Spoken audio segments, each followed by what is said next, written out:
Okay. Everybody, we are recording. So I will turn things over to Kay. And then Kay, you can go ahead and introduce our guest presenter for tonight. We're very excited to have her, Ms. Shawnee Williams. Again, I'm Kay from the TREP School, and today we will be having a webinar based around employee retention and actual employee acquisition in the cannabis industry. So Shawnee is the representative of the Illinois Equity Staffing firm. So Illinois Equity Staffing offers like an array of different services in regard to human resources in the cannabis industry. So the webinar is recorded for future use if you need to refer back to it. And I'm gonna go ahead and turn everything over to Shawnee. So whenever you're ready, Shawnee, just go ahead and present your screen. Awesome. Can you guys see my screen okay? Yes, looks awesome. Okay. Hello, everyone. So good to see you all. My name is Shawnee Williams, and I'm going to be presenting on recruiting and retaining talent in the cannabis industry. I actually am going to see if we can do a really quick interactive survey. So as I'm kind of explaining who I am and what I do, you guys can scan that QR code and join me on polleverywhere.com. That is where I'm going to be doing the poll. I just want to kind of get an understanding of where everyone is as far as their business is concerned. Are you licensed? Are you not licensed? What type of license do you have? So I'm going to give it just a few moments, and then I'm going to hop on over to the survey.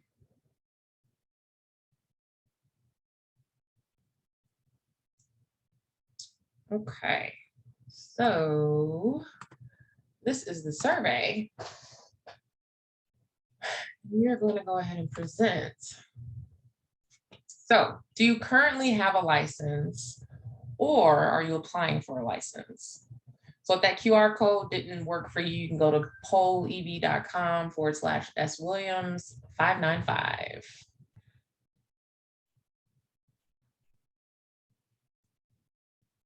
So everybody's currently licensed, it looks like, I think. And the next question that I have, let me see here.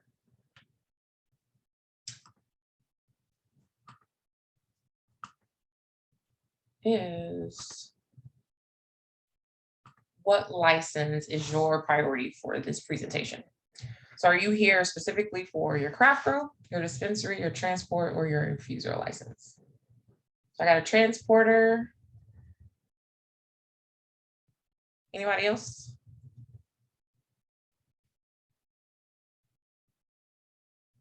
If you can't access the poll, feel free to unmute yourself. And is everyone here for transport?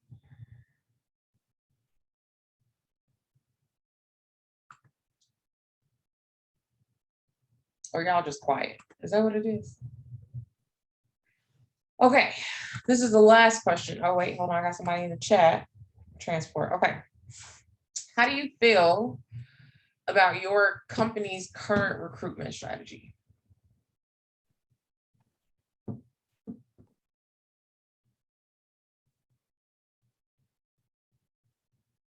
We got some neutral folks, okay.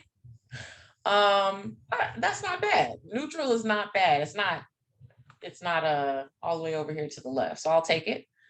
And then I saw Travis said that he isn't licensed yet. It's hard to find good employees. 100,000% agree. So I'm going to go back to full screen, and we're gonna let me introduce myself. So I own this company, Illinois Equity Staffing. We were founded in July of 2019. And we're WBE and MBE certified. And we focus just on human resources, talent acquisition, and employee development in the cannabis industry alone. Our main focus is to promote diversity, equity, and inclusion in the cannabis industry and everything that we do. So sometimes it's not necessarily a traditional way of going about it or a conservative way of going about it. Whatever it takes to create more diversity in the cannabis industry, we do. So for example, if that means passing a law so that we can get more people who are just as impacted in the cannabis industry since they built the industry, then that's what that means. So sometimes the things that we do aren't necessarily generating revenue, but our main goal is to promote diversity, equity, and inclusion in the cannabis industry. My business partner, Lynette, she focuses more on education and I focus on human resources and recruitment.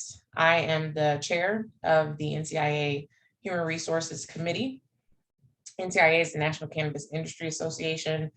And then I also am SHRM certified. So that just means I'm certified in human resources as a professional. That's a little bit about me. I'm not going to go too much more in depth because I could go on and on. It's really not that important. So what do you guys think company culture is? You can type it in the chat, or if you actually want to, like I said, unmute yourself, feel free. I prefer to be interactive. So please don't be shy. What would you guys say company culture is?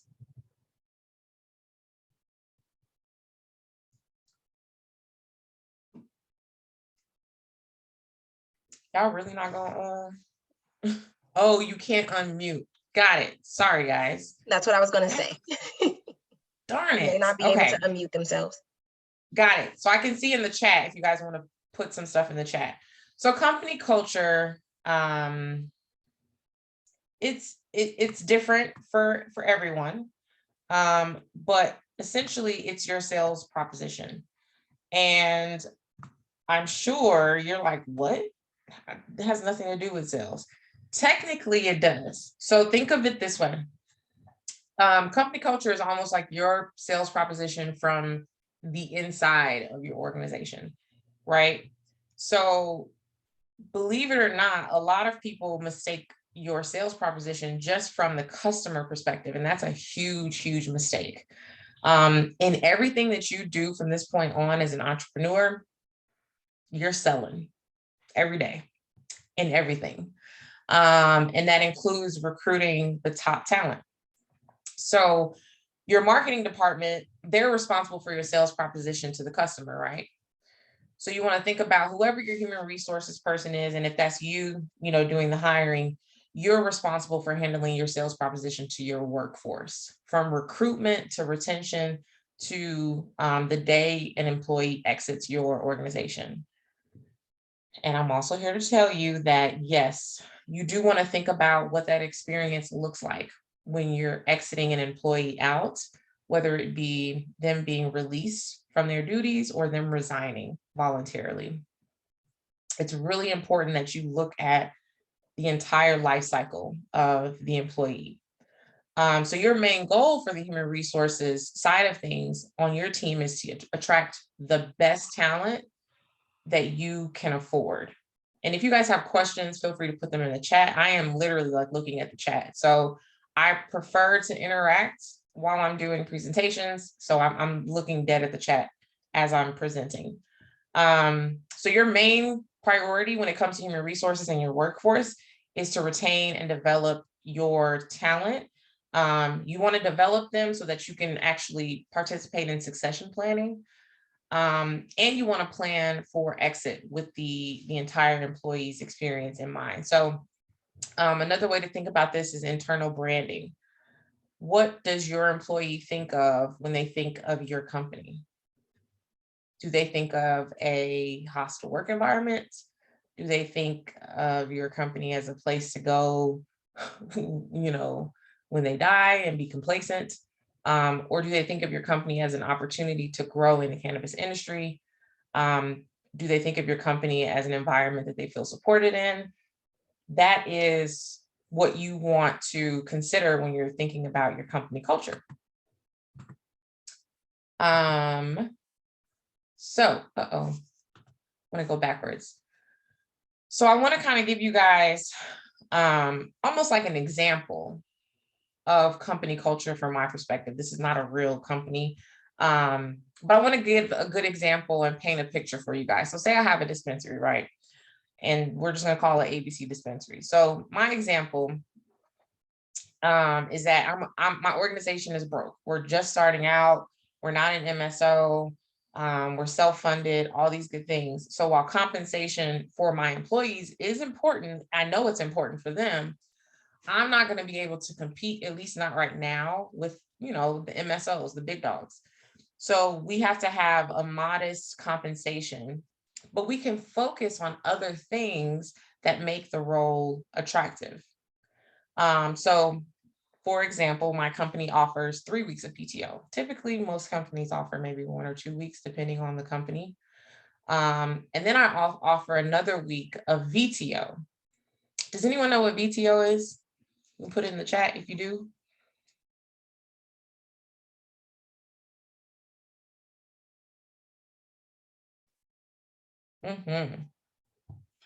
So volunteer time off is actually an opportunity for your team, your employees, to get paid to volunteer. And so this looks different depending on the organization. Some organizations have one policy, others have others. So one policy that I typically see is that, and it's typically with very progressive companies. You see it a lot in the tech industry. So you accrue volunteer time off, and then, you know, either the organization plans like once every quarter or twice every quarter. They schedule volunteer days at local community organizations, and then the employees can sign up. Some employers do it a little bit different and provide their employees with more autonomy so they can choose who they want to volunteer with, what organization they want to volunteer with. But then you have to obviously come back and provide whatever documentation that you've actually volunteered with that organization. Another example that I have here in ABC Dispensary is that I invest in employee development. Here at ABC Dispensary, we send our team to cannabis conferences, and we bring subject matter experts and brand reps to our facilities to do trainings and lunch and learns. And we don't want to forget about benefits, right? Yes, I may not be competitive with Cresco and GTI, but I do provide, you know, health insurance, dental coverage, and vision coverage. And I offer opportunity to make bonuses based on our company's success. And that's a huge one. I've actually worked for an organization where, you know, we had a bonus at the end of the year based on how much revenue we brought in. And the higher up you are in the organization, you know, the bigger that bonus gets. So the sky obviously is the limit. That's the point I'm trying to make is the sky is the limit for your company culture. You know, do you want to provide snacks, lunch, coffee in the break room for your team every day? Do you have company outings quarterly?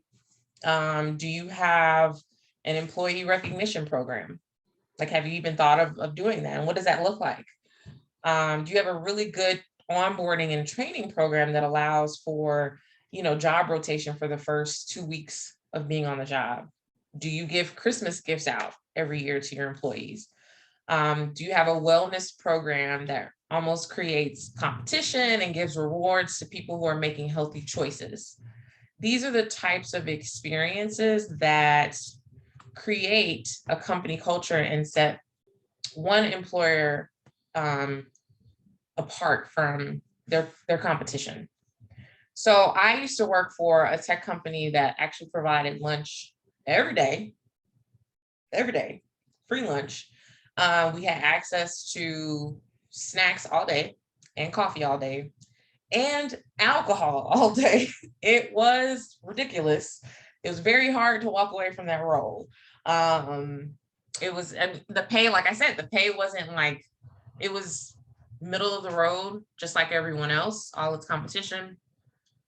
But the benefits of being, so Travis, you have to get creative. So I'm assuming you're talking about cost, right? Travis, you're kind of referring to the expense that comes with providing all these different types of benefits, right? Is that what you're talking about?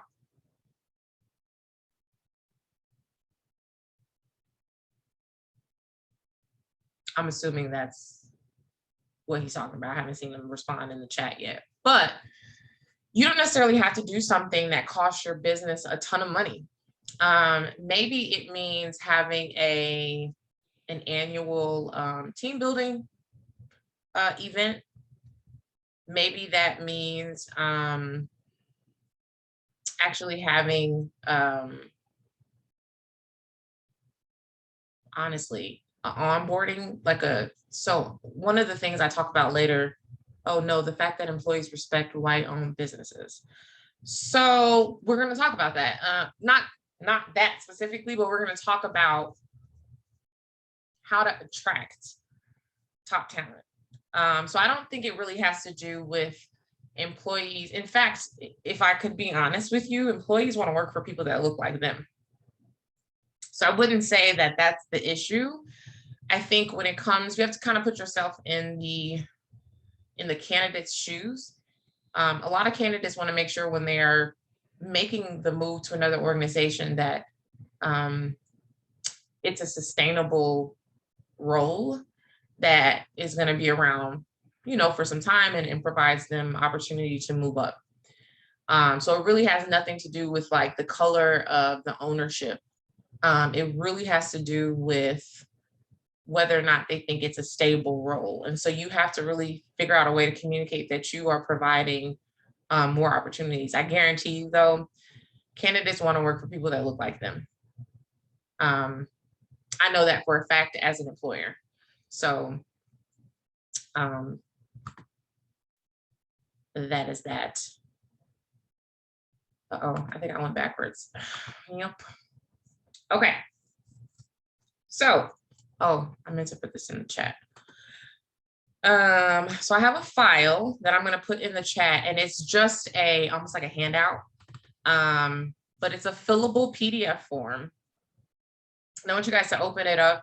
The first page, you're going to be filling out a few things. Okay, so in this activity, we want you to write your company's top 3 values on the worksheet that I just provided in the chat. It's called Recruiting and Retaining Talent Handout. And after you do your top 3 values, based on your values and your company mission and your company vision, what are some key points or ideas that you want to come across as like providing company culture to candidates based on what we just kind of talked about? So you're going to fill out on the form.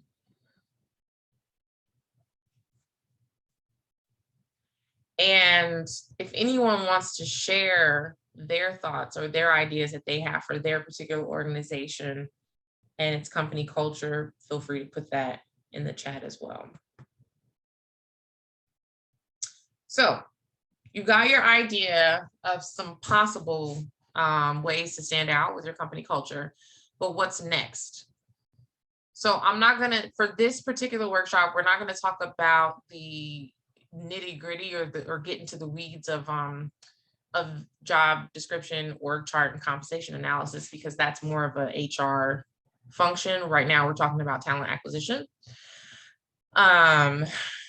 So for this one, I want you to just think about your org chart. Think about what you submitted in your org chart for your application that got you this license, right? Do you think, now that you have license in hand, that your org chart is actually realistic? Do you see any gaps? Like, for example, you probably have a logistics manager or something like that if you're a transporter, but do you see gaps where maybe you didn't account for finance and accounting, accounts payable and things like that? Do you see a gap where maybe you haven't delegated who's going to be specifically doing hiring, onboarding, and disciplinary duties? Are there gaps as far as legal and compliance are concerned? So if you do see those gaps, you do want to notate them. There's a space in the workshop for you to notate that, but I want you to think about what you put on your application, because now that you have your license and you're kind of thinking through the way you're going to roll out your business, or if you're already up and going, I guarantee you there's some gaps. What do you plan to outsource? And what do you plan to keep in-house? And what I mean by outsource is, are you going to have an outside legal representation, for your first 2 years, or your first 3 years, or your first 5 years? Or are you always going to have outside legal representation? Now I want you to think about your job descriptions of the positions that are in the org chart. When you submitted your app, I'm sure the job descriptions were almost wishful thinking. That's how I would describe it. But now that you have your license, I want you to go through your job descriptions that you wrote in your application with a fine-tooth comb. Do you have a summary of the role before you even get into the duties and responsibilities? Do you list the duties and responsibilities, and are they well thought out so that it covers really everything that is included in that role? Do you list qualification and education? I think you were supposed to in your app, but if you didn't, you do need to add what you feel is required as far as qualification and education for someone to fulfill that role. Do you know how much you're going to pay for that role? And is it actually comparable to the market? Is there anything that you think you may have missed in the duties and responsibilities? Typically, the catch-all that a lot of people like to put in the duties and responsibilities is anything else assigned, right? Do you really think, now this is for our people that aren't used to recruiting, do you really think that person needs a master's degree in business to be your general manager? The answer, I'm gonna tell you the answer is no.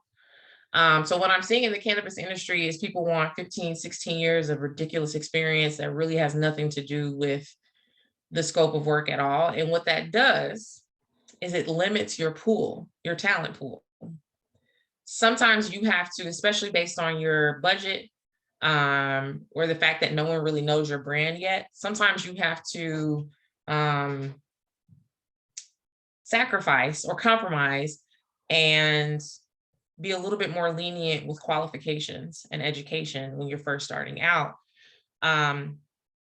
so that you can get someone who is capable, but maybe hasn't been given the opportunity to show that they're capable. A lot of times you'll see this with younger people who are coming either out of grad school or undergrad that don't really have really good work experience, but they're capable. Or you may have this with someone who's pivoting from a different industry. So there are the good thing about being in the cannabis industry is there's a lot of people interested in pivoting into the cannabis industry and they don't really know how. And so based on my experience as a recruiter, a lot of people have been open to compensation that's less than what they're used to for the opportunity to get into the cannabis industry. So I always tell people your job description is going to be that job description that you put together and you post on the job board. That's your opportunity to sell your company or sell your company culture and sell your role. So I think Travis kind of touched on this. You are, especially right now, guys, right now we're going through the great resignation. That's what they're calling it. The great resignation is real. This is the only time in American history where people are leaving the workplace in droves. And there's a few different reasons why. We have the pandemic. We have really crappy companies that don't know how to treat their employees. And then we have really high expenses. So when people like healthcare workers and service providers, hospitality, and even teachers, when you think about those professions, what they go through on a daily basis as far as stress and the amount that they're paid, in addition to their commute and the expenses that they have to endure in order to get to work, whether that be daycare or whatever, it doesn't add up for them. So a lot of people are leaving. And this is, it's unprecedented. And so because of that, the market right now is considered a candidates market. And what that means is the candidates are kind of running the show. And you have to sell your opportunity. So if you know your pay is not, attractive, in your job description at the very top, you want to highlight the other perks of working with your company. You maybe want to actually say this is an opportunity to pivot into the cannabis industry, for those who are interested in kind of getting their feet wet. So maybe, you have a craft grow, and, you have a space where your craft grow has allowed to grow produce, and you give that produce to your employees every day.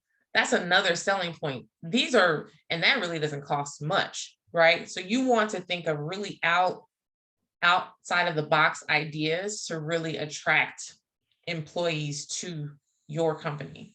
And it does take some time to think about, but as long as you kind of sit down and say, okay, this is how I'm going to sell this role, and you, if it's well thought out before you put it on the job board, you will get some hits. Okay. I'm going to talk to you guys about some other ways to maneuver around the situation, because it is difficult. I keep going backwards. Does anybody have any questions? Okay. So there's another activity. If you guys could scan the QR code, it's another poll. And if you don't know how to scan the QR code, you can just go to pollev. Actually, let me see, pollev.com/S.Williams. Nope, don't remember. Let me see here. S. Williams 595. Let me put that in the chat. So I just put in the chat if you don't have a way to scan the QR code. Now, what are you guys using to recruit your talent right now? You should be able to type it.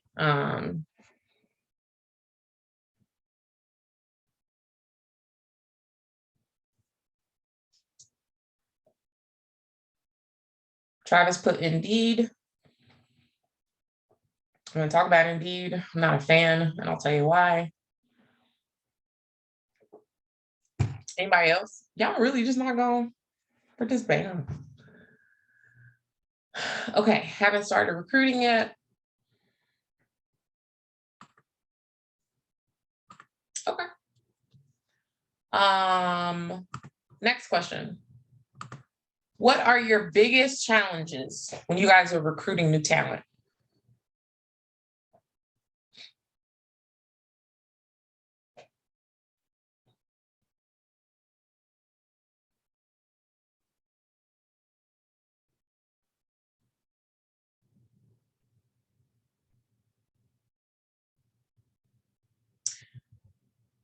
Right, you can respond in the chat or in the poll. What do you think your biggest challenges are when it comes to recruiting new talent?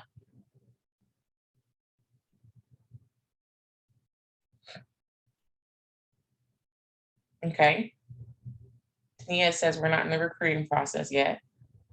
Responsible applicants. Okay. Responsible applicants. Okay. I can see that.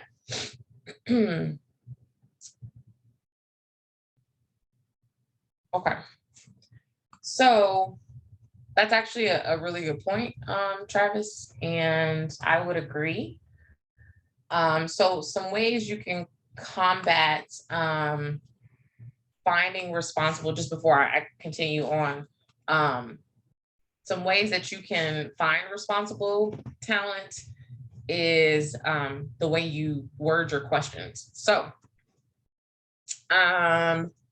say you're at the behavioral interview phase of picking the right candidate, and you're in the interview and you're trying to figure out a question that you can ask that will really make a responsible candidates stand out from irresponsible candidates?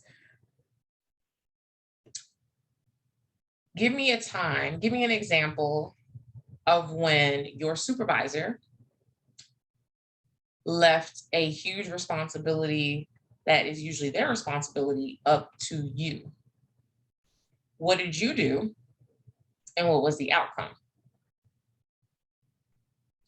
So you want to reverse engineer it, right? So you're saying you want to find responsible candidates. So think about, in your mind, what a responsible candidate looks like and what you would trust them to do over irresponsible candidate or irresponsible employees. And then you want to pose the question backwards to see how, you know, the candidate will respond to said scenario that you thought of in your mind. Does that make sense? And this is for all types of characteristics that you guys are thinking of. You can reverse engineer the question, or you can reverse engineer the perfect or ideal candidate to get to your question. I hope that makes sense. Okay, so now I want to usher us into the recruiting process. I want to take you through the cycle of an open opportunity, meaning an open job, and then review some of the best practices and tips that you want to use when you're looking for the top talent. Okay, this is a lot, so bear with me. If you have questions, I'm looking dead at the chat, like I said. So we want to, before we do anything, we want to make sure the job description is where we want it to be, right? So remember, the first priority is to sell the opportunity. Make sure you have at the very top about the company, kind of give a little bit about your company, you know, what makes you all stand out from other transporters. Are you minority owned? Are you veteran owned? Whatever you want to say about the company. Then about the role. So you want about the role is about 3 to 4 sentences, summarizing what this person is going to be doing on a day-to-day. Then you go straight into duties and responsibilities. Usually that's bullet points. And you go over what that person is going to be doing on a day-to-day. And then you have the education and qualification sections. That is, what do you prefer, require, or would like to see in the ideal candidate? And then you want to indicate your compensation on your job post.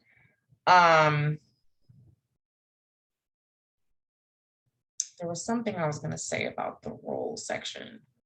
Hopefully I remember it. But for now it's time to publish your job. The first thing you want to do is, if you have a website, publish it on your website. Post it on your social media. Now, social media is tricky, but typically if it doesn't have anything about the word cannabis in it, it should be fine. So Instagram, Facebook, LinkedIn doesn't care about the word cannabis. So go for it in LinkedIn. You can send out an e-newsletter, whether that's to your customers, you know, or even to your strategic partners or the community that you serve. So you can send it to your strategic partners, which are, so like for transporters, your strategic partners would be fleet companies that you work with, security companies that you work with, special device companies that you may work with if they're local companies. Like if you have a marketing firm that you're contracting with or something like that, those are all strategic partners. Strategic partners are going to be the organizations and the businesses that help you operate your business by providing you with some sort of partnership or service. Google Jobs. Typically if you post, I think on Indeed, I believe it goes to Google Jobs. Google Jobs picks up usually most job boards. Now, I am not a fan of ZipRecruiter or Indeed. Indeed is an exception, and I'll tell you what my exception is. My exception with Indeed is passive recruiting. Does anyone know what passive recruiting is?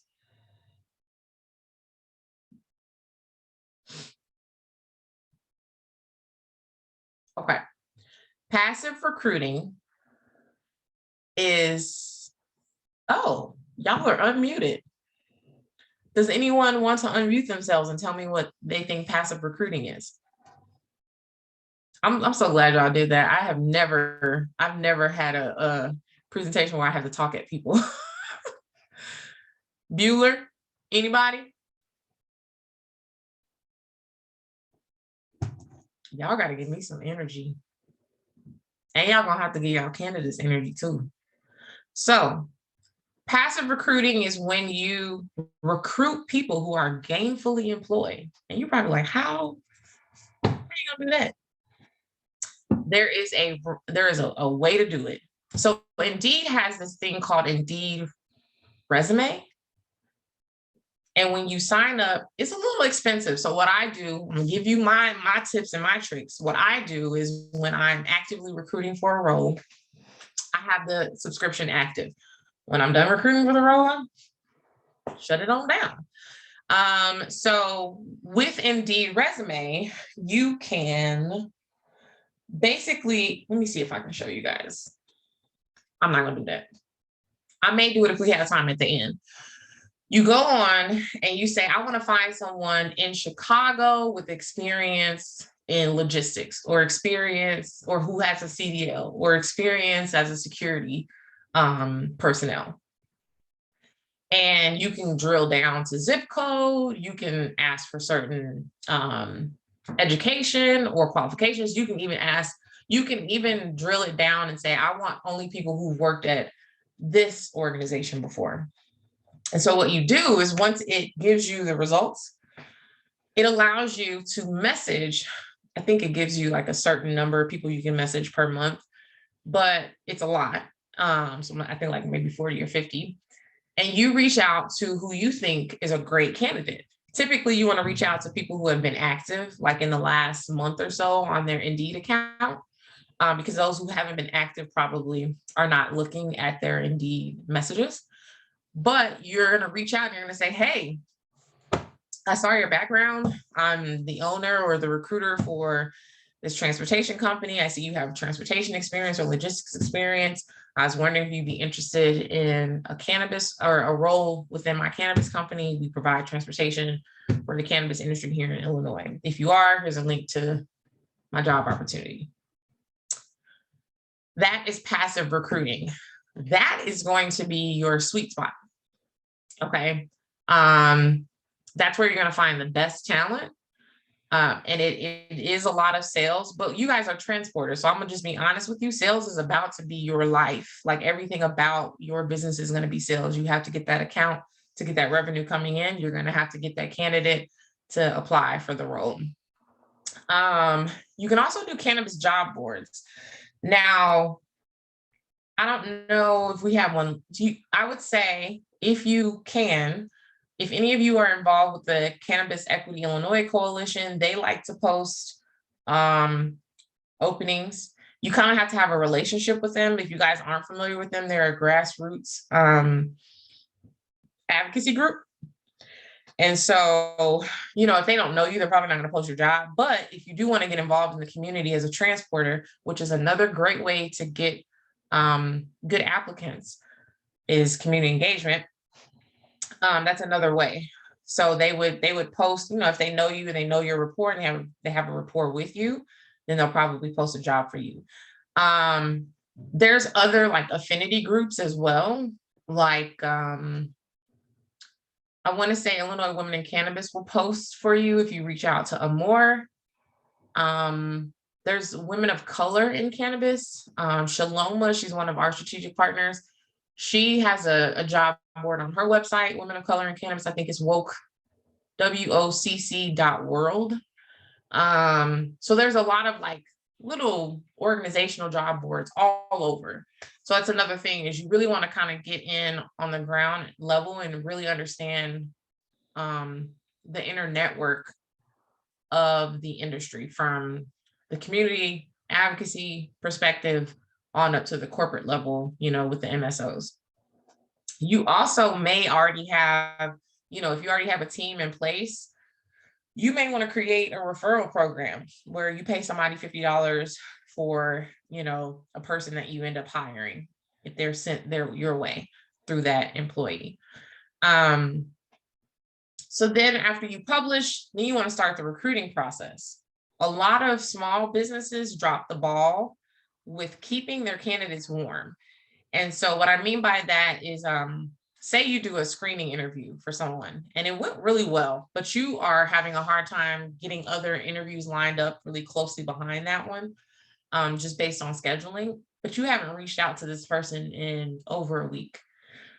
That is the easiest way to lose a good candidate, is to not stay open and keep them what we call warm. So if you're having like a big gap in between, like a week and a half, 2 weeks, I probably would say no more than 5 business days.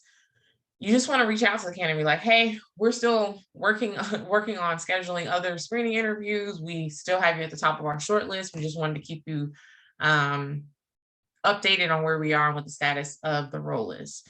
That's how you keep candidates warm. Now, you also want to keep your candidates organized. So starting out as a small business, you're probably not going to have what we call an ATS, or applicant tracking system. That's a software that you use to organize your candidates that apply for your jobs, and then organize where they are in the process. So you're probably not going to have that. And because of that, you want to have some way of tracking where they are in the process.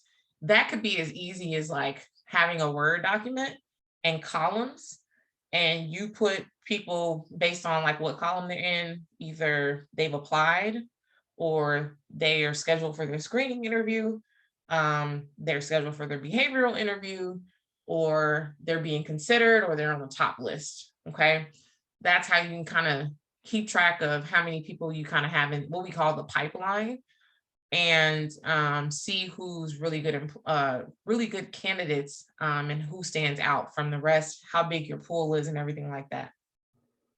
Speaking of shortlist, a shortlist is basically your top, 5 to 10 candidates, and you want to definitely prioritize keeping them warm over others, because you don't want to have a situation where you just don't follow up with them, or you don't communicate and stay transparent, and then they take another role because you didn't tell them that you were still considering them. I do think passive recruitment is going to be you guys' best bet. It is an investment, but it is the best investment that you can make. I do passive recruiting on LinkedIn. It is very expensive, but I have clients, so it makes sense for me. But Indeed is really, like, technically compared to LinkedIn, is very affordable. So like I said, I think it's like $79 or $89 for the month, and then you're able to find resumes based on what you're looking for, and then you can contact those people. So that, really try and do passive recruiting. It's how you present the role. So, you're going to reach out to them, and that's your opportunity to sell the position and the opportunity to them. Once you kind of get up and operational, you may want to also invest in a human resources system that has an applicant tracking system connected to it. That will make your life a lot easier when it comes to tracking resumes, keeping up and staying organized with who is in what stage of the process of recruiting. Does anyone have any questions regarding all of that? I know it's a lot of information. Quick question. How do you determine how do you fine tune your passive criteria? Yeah. So I am a geek when it comes to keywords. So I'm going to show you guys my LinkedIn. It works the same as Indeed, but I just prefer LinkedIn because I honestly haven't logged into Indeed in a long time, so I'm afraid that I've forgotten my what's the name. So I'm going to go. So I have what we call a recruiter account, right? And like I said, it's the same process, right? So let's say you can post a free job on LinkedIn, by the way. Okay. And let's say you have a job that you posted, right? Let's just say, okay, this executive assistant role, right? Executive assistant roles in Dallas. Now, I want to go to the talent pool, this is where you would search in Indeed. So you're going to say, I want someone, so I'm going to delete all of this and say I'm starting from scratch, right? So we got an executive assistant, right? Executive assistant, we can say we want someone who has been an executive assistant before. You guys can see this, right? You Yes, can see we my can. screen? Okay, I just want to make sure. So you can say, I want someone who's been an executive assistant before. Or say, you know what, I don't really care if they've been an executive assistant. I just want them to have had some sort of administrative experience. Or I want someone who has worked in the cannabis industry. And you see how Diane came up, she came up for both executive assistant, she came up for both the role executive assistant and the keyword administrative. So let's put the word cannabis. Oh, duh. That industry doesn't exist on LinkedIn. Okay, so we would do cannabis here in keywords. And you can have as many keywords as you'd like.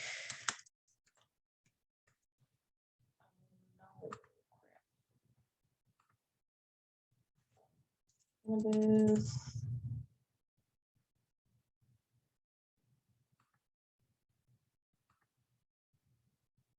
So this is Boolean. I'm not sure if you guys are familiar with Boolean, but it's almost like and or. So I believe if I'm looking for an administrative professional, I think I have to do and cannabis and administrative. So administrative coordinator, she works in obviously the cannabis industry.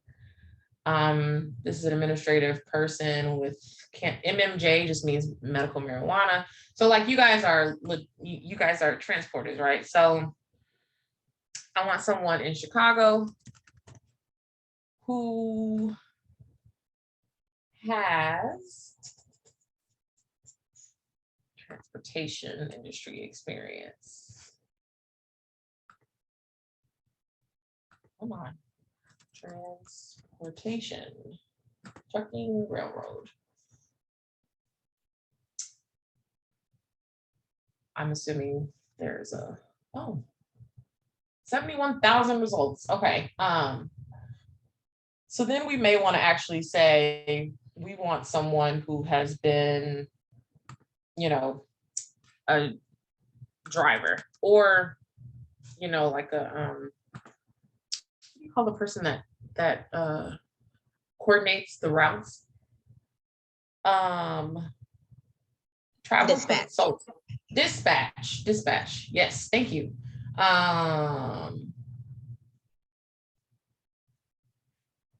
LinkedIn has a lot of professionals. So Indeed is going to have a lot more what I would consider blue collar folks. So you're not going to have an issue. Like right now, I'm seeing an issue where there really aren't a lot of drivers on LinkedIn for obvious reasons that they wouldn't be on LinkedIn, but Dispatch may.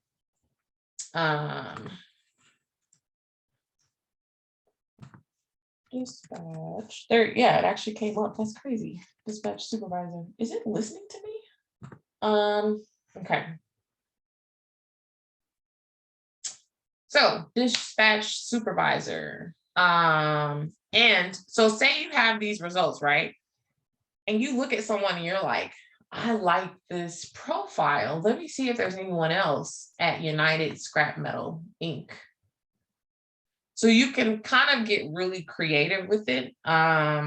This is the life of recruiting. I am a professional stalker. So you start to get a little bit more as you learn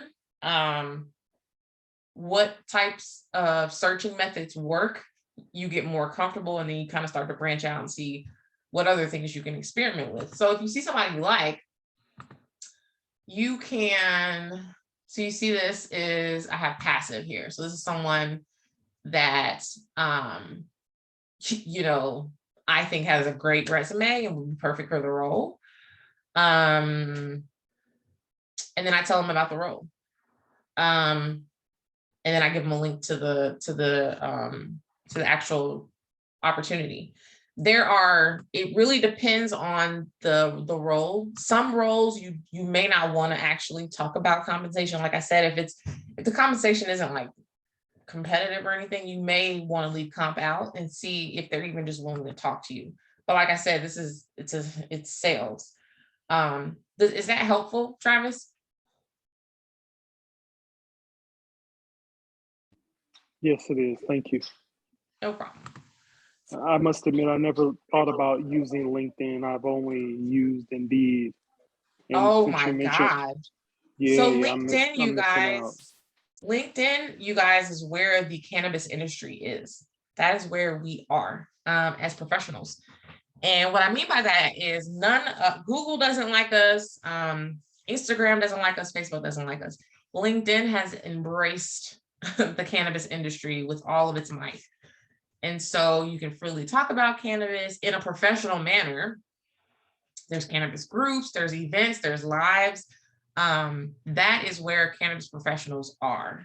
And it's the happening spot for cannabis professionals and social media. So if you don't have a footprint on LinkedIn yet, I would highly suggest you get one. And then as you start to meet people and network at events, you definitely want to connect with them on LinkedIn, because another thing about LinkedIn is you could, if there's someone who's like a second or third connection, like meaning you don't know them, but someone you know knows them, they may be able to either make an intro for you, or you may be able to reach out to them yourself and say, hey, it looks like I know this person, I have this role open, would you happen to know anyone, you know, that would be interested in the role? So how do you guys, like, say you're in the recruiting process, you're having a hard time like figuring out who is a good candidate and who isn't. How do you weed out your employees or your candidates? How would you go about doing that?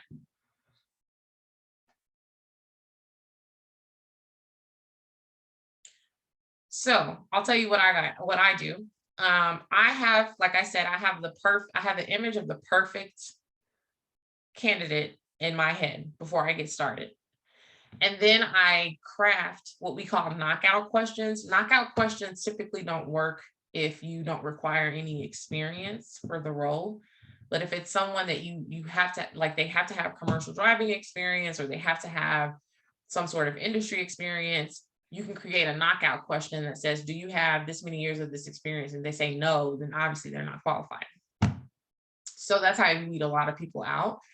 Especially Indeed. So Indeed, the reason why I don't like posting jobs on Indeed, because you get flooded with hundreds and hundreds and hundreds of resumes of people that are nowhere near being as qualified as they need to be for the role. So say you get a bunch of resumes in, like say you have 30 resumes, you're like, oh my God, you have to review them.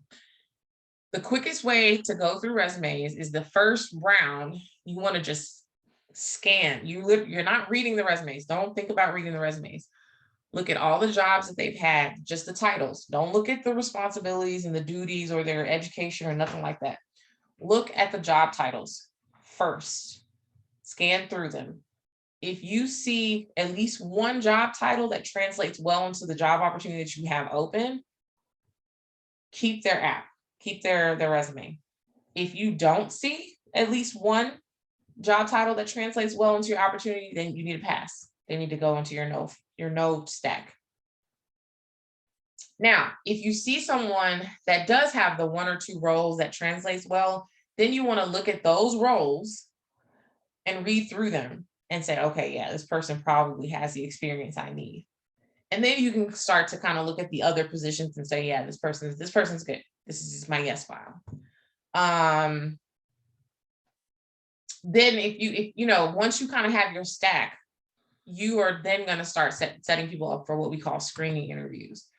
Now, this is where a lot of folks make mistakes, because the screening interview really should be 15, 20 minutes tops.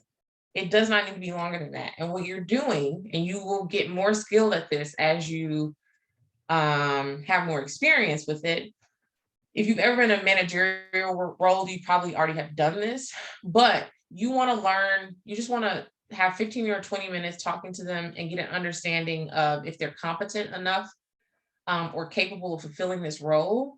And you really want to kind of give them an opportunity to show you their personality, to see if their personality is going to work really well with your team, and to also kind of tell their story. Those who show you that they're capable in the 15 minutes, tell them, you know, you'll reach out, let them know, you know, if you want to move forward, and then you will set up what we call the behavioral interview. Now, on that handout, you guys should see email templates. They're really good when you're dealing with a lot of applicants and you don't want to type the same thing over and over and over and over and over again. I highly suggest you guys come up with a few templates that work for you, so that you're not wasting a bunch of time retyping out emails to candidates. So once you get to the behavioral interview process, this is where we really learn a lot about the candidate. Behavioral interviews are the questions that are very open-ended, but they also give the candidate an opportunity to provide a previous scenario or example in other jobs that they've had, and show you like what type of employee, manager, laborer they are. Okay. Typically those are the questions where like, just tell me about a time a customer cursed you out and how did you handle it and what was the result? Like that's a behavioral question. What you're gonna find is your really good candidates, and you guys can find, if you type Google, if you Google search behavioral questions, and you can even go as far as and Google search behavioral questions for logistics managers, and trust me, you will find them. You're going to see that the people who are really good candidates already have examples. They don't have to sit for 5 minutes and be like, let me think about that. Like they have enough experience in what you're asking them about that it's right there. The folks who don't, you're going to hear, this is what I hate. If I ask someone a behavioral question, I'm like, well, this is how I would handle it. And I'm like, that's not what I asked you. Like I literally said, tell me about a time, not how would you handle. If someone says, well, this is what I generally do, or they're speaking almost in like umbrella terms, they probably don't have the experience. And you can tell who's BSing, and they're going to stick out like a sore thumb. So behavioral interviews, those are really important. I would say they should be anywhere from 30 minutes to an hour, depending on the level of skill needed for the role.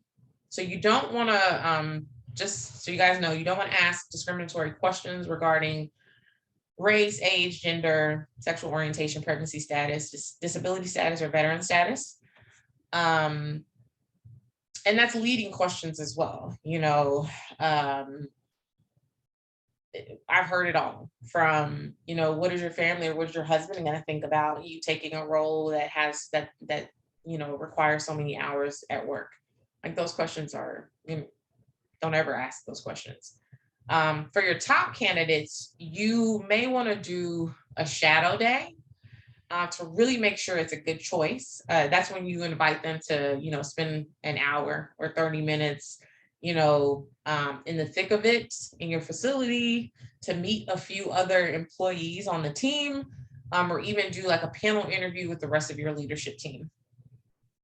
Another form of due diligence that we like to do during the interviewing and recruiting process is asking for professional references. Typically, when I ask for professional references, I ask for 3. And I want them to be professional, not family or personal. And that's me wanting to hear from third parties that have nothing to lose to tell me what they think about the candidate as an employee or a supervisor or as a colleague, you know, as a an employee, a supervisor, or like a coworker or a team member. So you could interview a reference that was the person's supervisor, you can interview a reference that was the person's subordinate, or you can interview a reference that was their coworker. You can get a lot of information. Some questions that you may want to ask is, would you consider this employee, you know, reliable? Would you hire this employee if you were running a business? What would you say their weaknesses are? What would you say some of their strengths are? Most of the time, if it's really a professional reference, you're going to get very honest answers. Does anyone have any questions about this slide or what we just kind of talked about? I have a couple of questions. The first one is, how do you filter out your desire just to bring someone on board? Because sometimes when you're so, I wouldn't call it thirsty, but let's just use the word thirsty, you'll look past obvious red flags. So how do you avoid that? That's one question. The second question is, how do you decipher an applicant that's just a good interviewer? Does that make sense? Yes, it does. So for the first question, you don't, that's the easiest way to explain this. I am not a fan of my clients who wait until the last minute to tell me they need someone.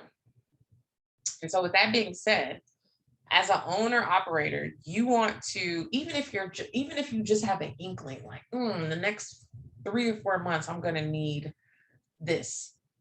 You want to start to put feelers out there, whether that's talking to your colleagues, your strategic partners, your clients, saying, hey, like, I think it's time for us to get another driver, another security guard, or another manager, whatever, 3 months out.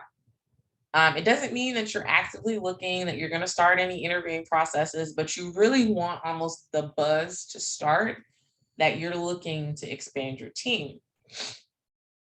Then as you start to get closer, I'd probably say like maybe 6 weeks to 8 weeks out, you want to just make it known and possibly post if you can.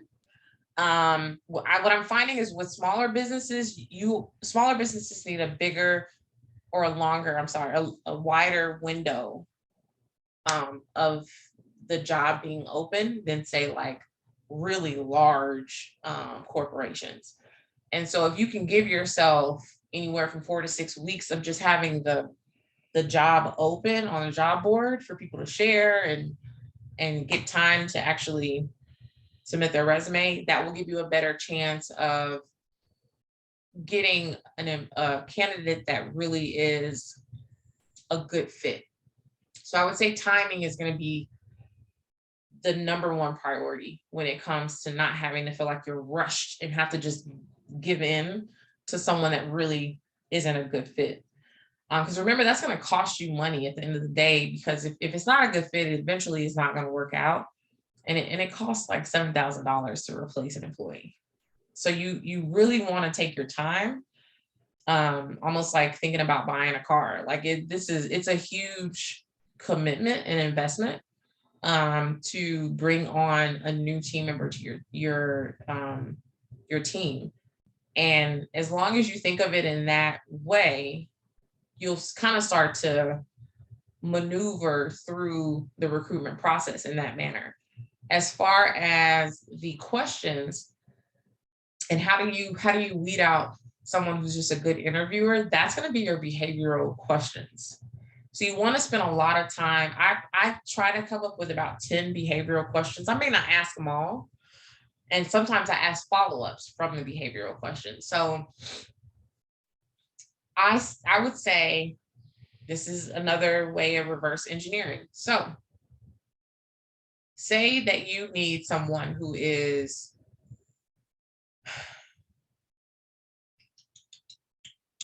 really good with customer service. So you want to, how can you figure out if someone's really good with customer service? Well, I can see how they have done in the past with really, really stressful situations, or really, really angry customers, or really, really difficult customers. So, a few questions. Tell me about a time you went above and beyond for a customer. What did you do? How did you do it? And what was the end result? Another question.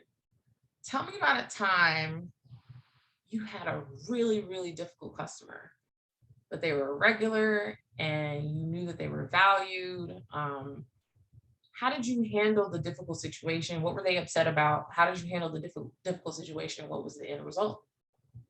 So you want to, in everything you do when it comes to recruiting, you almost want to like work backwards. So I need someone who is good at logistics. Okay, how do I figure out if someone's good at logistics with a behavioral question? Tell me about a time where you've had to build an entire or implement an entire new logistics process or flow process on your own. What was the end result, or were you successful? Does that make sense?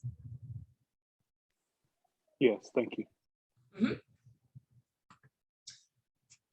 So, retaining talent. What does it mean to retain talent? Why is it important? Believe it or not, this is probably more important than, it's equally as important as recruiting. What are some ways that you guys think you can retain your team in your organization?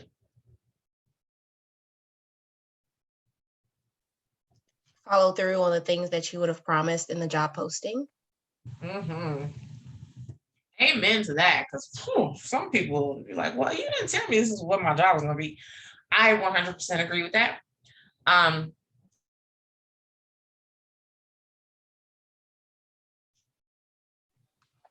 Unfortunately, that's the $1 million question.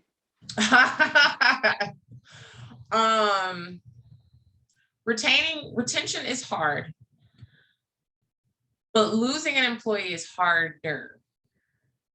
So this kind of goes back to the sales proposition. What are you doing on the inside of your organization to make sure that you're keeping folks happy? What's the number one reason why people leave their jobs?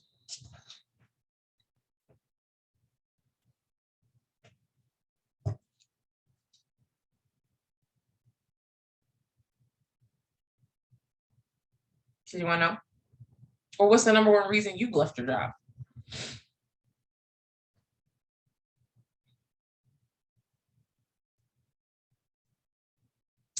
The number one reason, yes, people they work with. The number one reason people leave their jobs is their managers. Okay. So what does that tell you? First of all, it means you really need to be careful who you put in management. And you also need to make sure management has all the tools they need to be successful, including employee development. Okay. So this is just a very short, truncated list of ways you can retain your employees. So as your team gets larger, you may want to allow your teams to create what we call EROs, or employee resource organizations. Those are kind of like affinity groups. So, moms groups, LGBTQ groups,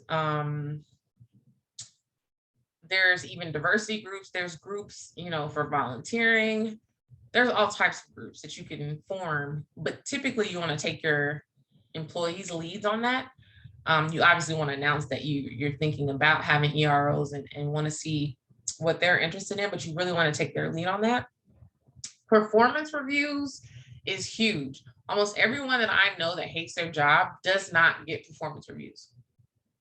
And what that looks like is different from organization to organization. But if you don't have a plan in place where management regularly on a cadence sits down with their employees and talks about their performance and how they can improve, what they like, what they don't like, and what their goals are in their career, that's the key part, to keep them, I would say, engaged, you're going to lose, they're going to be complacent. And you want to have OKRs and KPIs. So OKRs are going to be for your upper management folks, how you keep track of their performance. And then KPIs are going to be more so like the day-to-day duties that your mid-level, entry-level people need to do to be successful and to perform well at your organization. So you really want, during these performance interviews, during onboarding, when they first get hired, you want to say, hey, you know, as a bud tender, we expect you to deliver exceptional customer service. We also expect for you to shoot for a basket average of $50 per transaction, whatever that looks like, so that they know going in, okay, this is my baseline. This is where I need to be. This is my bar.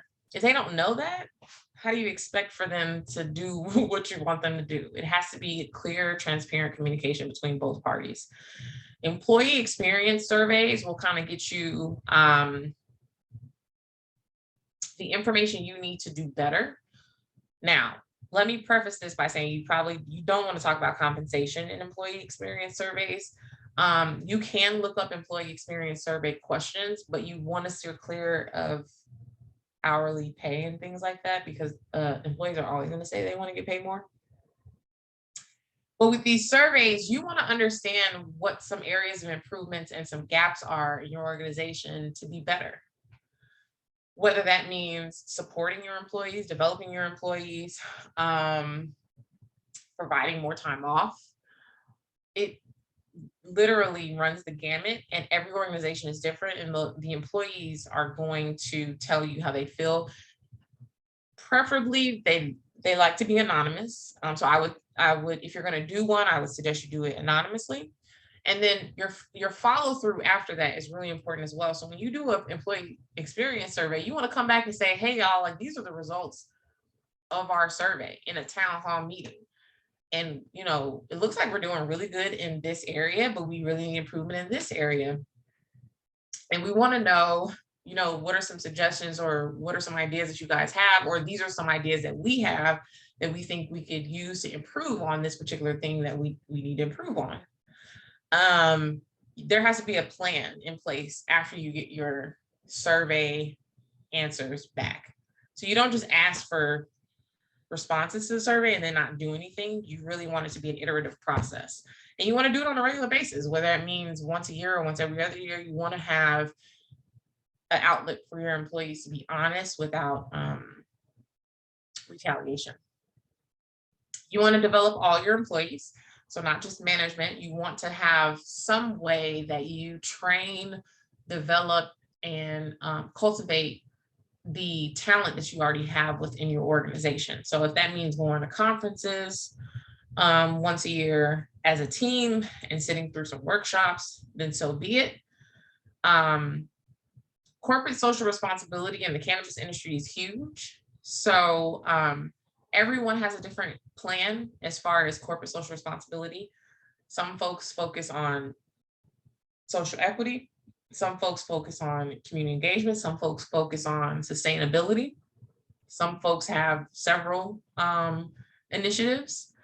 But typically, especially when you're talking about millennials and Gen Z, you're going to have people who are, you know, for whatever reason, more concerned about the earth and people and the human race than, I would say, probably collectively more than, say, Gen X, baby boomers and things like that.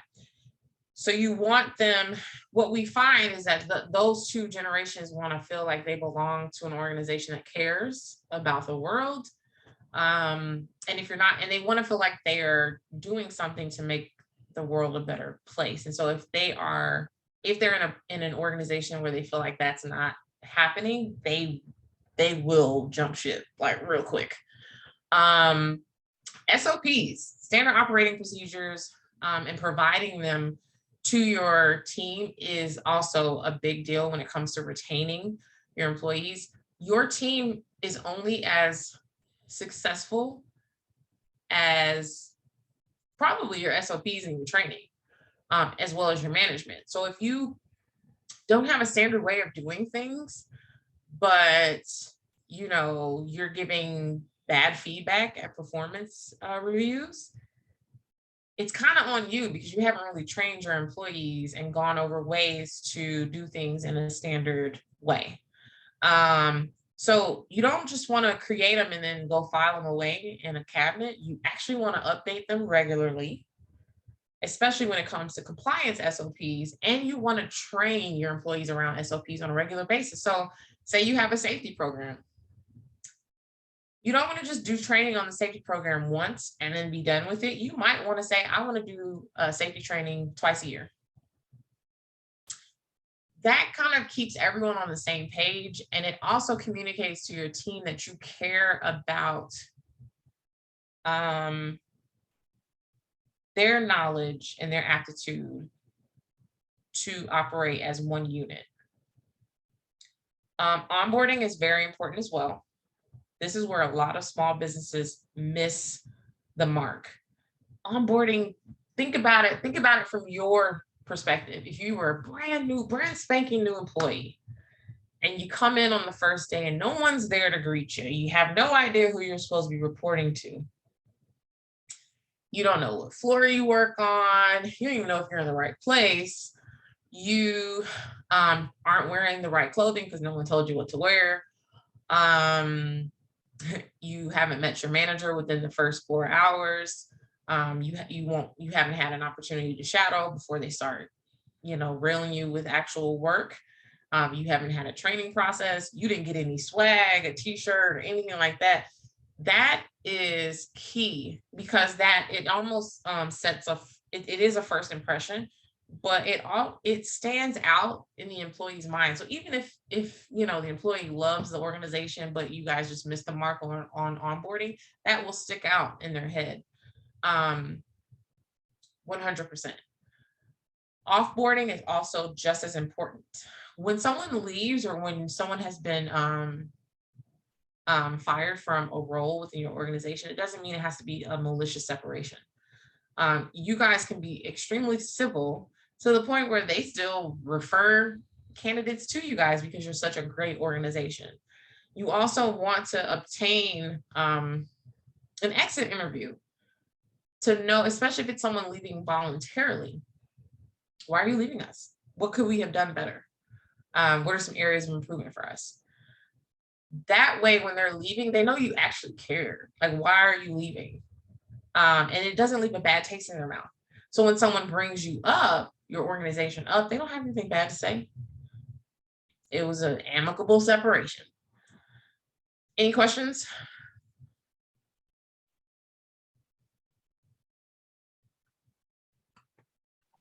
So we just had a millennial who we invested a lot of time and effort in training and just providing just resources.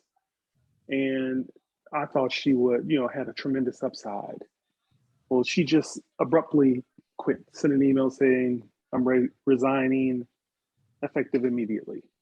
Nothing was, and from my vantage point, nothing was negative or, tragic in the relationship with her or the business. But I would really like to know, why the sudden change in just the approach to the business.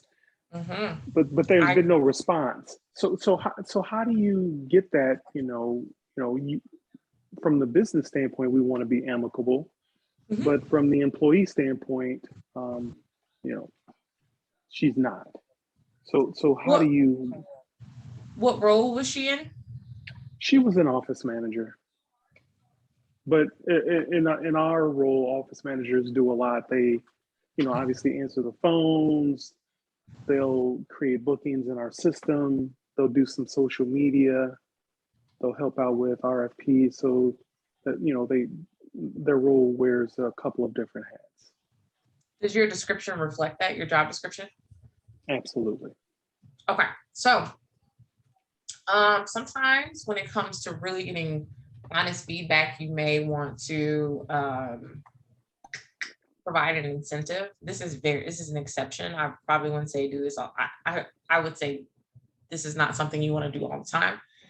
But in this case, I'm not sure like how you communicated that you really want feedback, but it may also, I'm not sure if it's you communicating, but it may also be who's communicating with her. Because some employees, for whatever reason, as far as communication style, or even that person's manager's management style, it may just be a disconnect. And so sometimes it takes another person reaching out and saying, hey, like, we really want to do better as an organization. We want to improve in whatever ways we're lacking and in wherever areas we have gaps. And we would love, if you have time, even if she doesn't want to speak to anybody, to like have her fill out a survey, like a Google form, whatever, and we will send you a $25 gift card. We just really want to understand how we can improve. Now, is she going to have you guys stalked her? I'm a stalker, so y'all gotta excuse me. I am a stalker. Let me see. What have you guys checked to see like where she is now? No. So I would suggest do that, not creepily, but maybe on LinkedIn, to see if you know the role has been updated on her profile. I guarantee, being a millennial, it has. And see if it really, because I mean, it may have something to do with pay. It really depends. That's another thing with millennials is millennials leave probably every 2 or 3 years. And so, like I said, you kind of have to, your company has to stand out in making them feel like they're making a difference. That's the psyche of millennials. I think that she would probably take interest in the incentive. And she probably, if I know, I'm a millennial, and if I do say so myself, I prefer to type my responses over speaking on the phone with someone. So maybe that's another barrier. Did you like ask to speak to her to see, you know, where you all dropped the ball, or did you ask just for her to respond via email?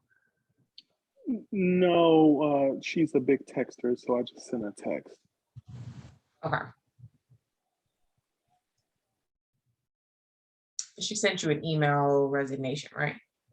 Correct. Okay. Yeah, millennials are weird. I would probably try to do, and I also, you know, I don't know if you have someone else on the team that she may have had a better rapport with, but I would also test to see if there's someone else that could maybe get through to her. Because it is really important to figure out, especially in the beginning, I don't know how big your team is, where you guys need improvement, because otherwise you're just spinning your wheels, and you're wasting a lot of money recruiting, onboarding, and training new employees. That's a really good question. Any other questions? So, and I hate the fact that I'm taking up all the questions, but No, you're fine. I You think are it's just fine. you Thank and you for your Eric. participation. So yeah, I prefer to have, you know, interaction and actually understand people's individual situations, because everyone's different. okay. So thank you for that. So I tell people, people often ask about, just being a business owner, um, and running a business, and, how are you successful, blah, blah, blah. And oftentimes they'll ask, well, what's the negative aspect of it? And I'll say, the hardest part, at least about our business, it's not putting gas in vehicles, it's not getting financing, although that's a challenge, to Mhm. buy more vehicles, or it's not even, the regulatory issues. It's managing the people. That's the Yeah. hardest thing about running, at least for me and my business. So my approach to that is finding, some part-time HR person to kind of help manage the employees. What do you think about that? I would agree. Do you have do you have business partners? No. Okay. How big is your team? Right now it's 8 of us, but out of the 8, 6 are drivers. Oh, wow. Okay. And then the other person is dispatch? Correct. Wow. Okay. Phew. Is dispatch almost like a team lead or no? They're all on the same level. Yeah, everybody's on the same level at this point. Few opportunities. I would see if there is a workaround, and I don't know anything about your dispatch, but typically dispatch folks are very organized. They do know how to manage teams, so it really depends on the person that you have in that role. But there may be an opportunity to create a promotion out of that dispatch role. You may even be able to make a team lead or 2 out of the or 1 team lead out of the drivers as a buffer. Because right now what you have is you, right? And then you have 7 people under you, and they all report to you, which is kind of irritating, right? So if you could have someone between you so you can really focus on the business to really manage them, I think that would help your issue. Now, the problem with bringing someone in part-time to handle HR responsibilities is it's really hard for that person to get buy-in because they're not around enough. Buy-in from the team, and they're also coming in almost like an outsider. So that's like one of the or 2 of the cons, but it could help. I think, and the reason why I asked you if you had a business partner is because sometimes when it comes to having a business partner or just running a business, you want to have personalities that complement yours. So for example, I am a very transparent communicator, and I can sometimes not use tact, but my business partner is the opposite. So she's very, very tactful. And sometimes I'm like, I don't even know how you formed that sentence without hurting this person's feelings, but whatever. And so sometimes you need to like find your complement, like the yang to your yin. Not saying that you need to bring on, another like a business partner, but maybe you need someone as a buffer. And I think it's going to save you more money if you can figure out a way to move one of those 7 into a leadership role than to bring in an outsider part-time.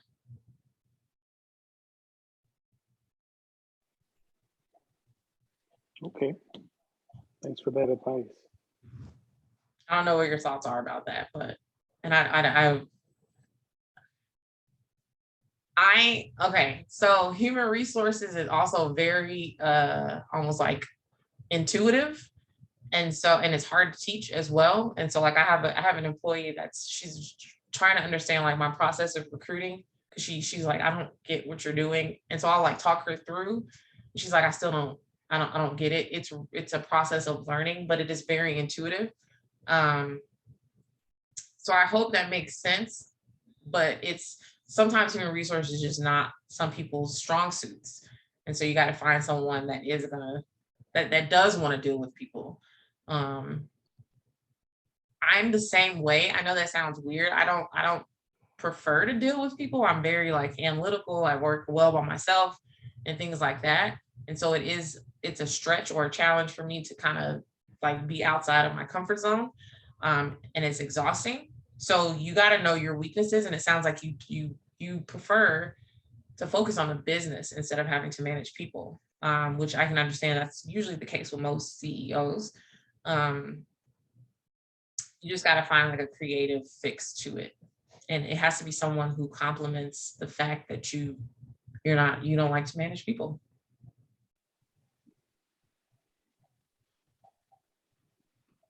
Okay, point well taken. Thank you. No problem. Any other questions? Eric, did you have a question? Or Larissa?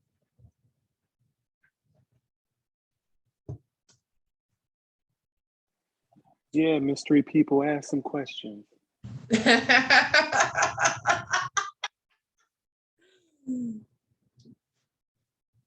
I don't know if it doesn't look like he's coming off mute. Okay, sorry about that. I was getting ready to start typing. So first of all, great feedback, great questions. We are so early in the process. Mhm. We are a team of 5 owners who have very diverse skill sets, so which I think complement us well. But because we have a site and we're just about finished with that, and we're now purchasing some vehicles. So we're not in the phase where we are going to hire folks yet. We do have a few that are in the pipeline that we already know, because one of our partners actually does this same business, but in a different state, actually a couple different states. But so we're just learning. We're here learning. So I really appreciate all that you have shared and what the gentleman has shared as well. So thank you. Absolutely. My pleasure. I'll put if anyone has questions, I am slow to respond to emails because I am inundated. So don't judge me, but my email's in the chat. If it's something that's not urgent, feel free to email me and say, I have a question. I also pride myself on being heavily involved in the community, and if there's a job posting that you guys have, I'm very active on LinkedIn. I am part of NCIA and the coalition and a bunch of other organizations that for whatever reason have left my memory. But I'm very involved in the community, and I think that is another key takeaway when it comes to your brand, for customers and for employee and candidates as well. You want to find your tribe, and you may even have several tribes, but you definitely want to start building a network around your business. I call them strategic partners. They're not necessarily strategic partners, but for example, the Cannabis Equity Coalition, I call them a strategic partner because I try to go to their resource fairs and have a table at their resource fair, and we've applied for grants together and gotten grants together. So you want to find those people that are going to be your strategic partners. They could be complementing businesses. In fact, I will even go as far as to say, don't judge me, your competition are strategic partners as well. So I work very collaboratively with several training organizations that do the exact same thing that I do. And I also work with a lot of recruiting companies that do the exact same thing that I do, because we all have the same end goal. And there is enough to go around for everybody in the cannabis industry. So that's another thing that you kind of want to think about. It's not there, don't think scarcity, think abundance, and think about working collaboratively instead of competitively. That's all I got. I'm off my soapbox. Alrighty. So if there are no more questions, then I did just want to leave you guys with a few points. She just gave you an email where you can reach out to her if you're okay with, if it's not urgent, she's gonna get back to you. But you can also reach out to cannabis@thetrepschool.com. I'll put that in the chat for you, because we are going to be setting up like one-on-one consultations with Illinois Equity Staffing. So you'll get a chance to have one-on-ones with Shawnee and other representatives of the company. Fantastic. Yep, so that's going to be pretty much for like HR planning and so on. There will be other one-on-ones with another cannabis company called Higher Yields. So they will be assisting with things like implementation and rollout. And this is for licensees only. So if you don't have a license just yet, just get there, and then those options will be available for you. This webinar is actually a part of a series of webinars. So next month, April 13th, you can expect at the same time, 6 to 8 on a Wednesday, it's going to be another webinar in regard to human resources and payroll. So you should be getting, especially if you got here via the email contact through the Trep School, you'll get another kind of email blast or marketing blast in regard to that next webinar so that you can get signed up and registered again, okay? Good. All righty. Did you guys have anything else before we go? Y'all were a shy group, I would say that. So Very next shy. time around, Very we're shy. just gonna set it back up so that you guys can just from the beginning be able to interact with Shawnee. Okay.